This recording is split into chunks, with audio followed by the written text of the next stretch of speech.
Hey guys, this is how to use typography in Canva.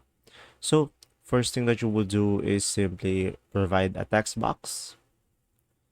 So, from here, I'm gonna go for text and I'm gonna choose a font over here. So, let's say I'm gonna go for this one and I'm gonna resize it. And now, guys, just simply go ahead and change the color of the text. I'm gonna go for yellow, for example.